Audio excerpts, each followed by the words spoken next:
Assalamualaikum warahmatullahi wabarakatuh. Jumpa lagi sama Arif Pepaya. Gimana punya kabar saudaraku? Semoga sehat-sehat walafiat. Amin amin ya rabbal alamin.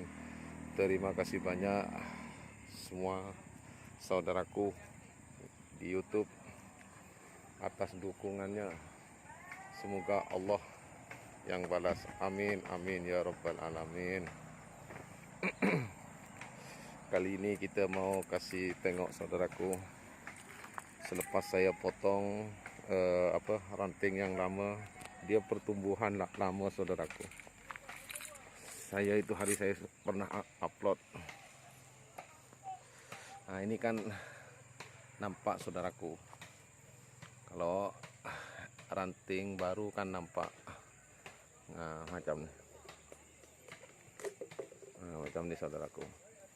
Tengok ni, keluar terubus semua ni. Bermakna ini subur saudaraku, sehat.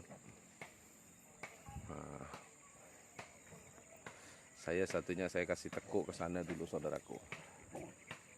Ni. Saya rasa sudah 1 minggu lebih itu hari saya potong. Ini bekasnya nih. Ini saudaraku.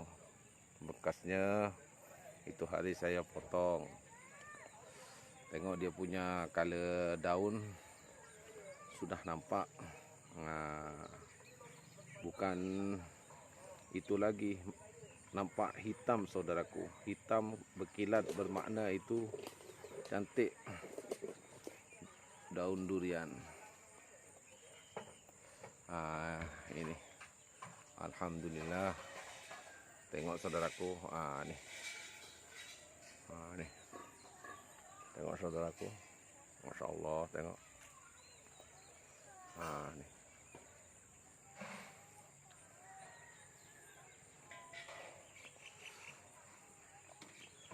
Bermakna perkembangan pohon durian subur kalau ini macam saudaraku. Alhamdulillah. Semua saudaraku, tengok. Tuh. Alhamdulillah. Sebab dulu tertutup saudaraku. Dia tertutup. Jadi kalau ada pohon lagi tinggi daripada anak pokok durian, dia akan kalah ini saudaraku. Dia akan kalah. Dia akan ke sini dia. Jadi kalau boleh, ini kena tebang nih saudaraku. Ini kena tebang. Baru nanti dia lagi subur ini saudaraku. Sebab Malaysia sudah mau musim panas saudaraku. Jadi saya punya abang dia tutup sama ini biar tanah tak cepat kering saudaraku. Alhamdulillah.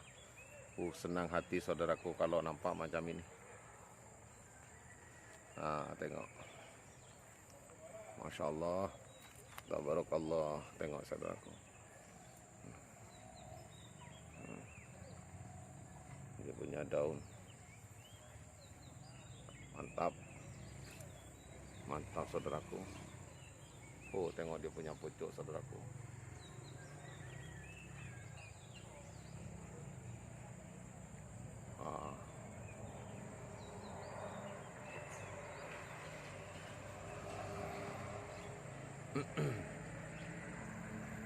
Tapi ini saya sudah taruh baja juga saudaraku.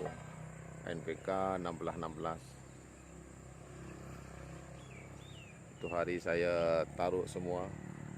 Cuma yang baru tanam, sebab dia belum dapat 2 bulan saja saudaraku. InsyaAllah nanti kalau sudah dapat 3 bulan, baru saya taruh pupuk ataupun baja sedikit.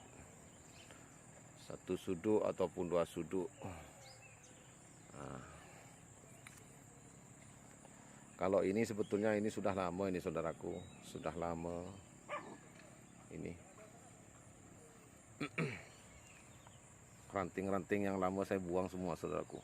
Saya potong. Ini potong. Itu potong.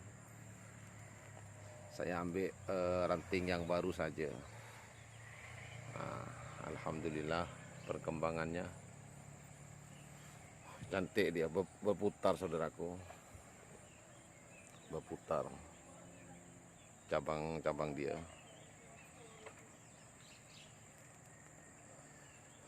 Tapi kalau kawan Arif tanam, dia sampai tinggi-tinggi saudaraku, jadi cepat besar.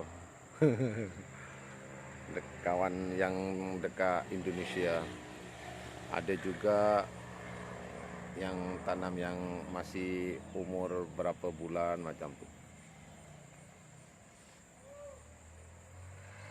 InsyaAllah ada tempat nanti saya tanam lagi saudaraku. Dulu saya yang tanam, dia mati, salah teknik. Saya punya abang, dia kasih arang, lepas tu kasih baja ataupun pupuk. Jadi dia panas saudaraku. Sebetulnya dia tak payah taruh apa-apa, terus tanam macam tu saja. Arif Pepaya pernah upload cara menanam, tak payah taruh apa-apa saudaraku. Masya Allah, cantik saudaraku. Tengok ni. Oke saudaraku, sampai di sini dulu. Assalamualaikum warahmatullahi wabarakatuh. Jangan lupa like, share, komen, subscribe. Assalamualaikum warahmatullahi wabarakatuh. Bye bye.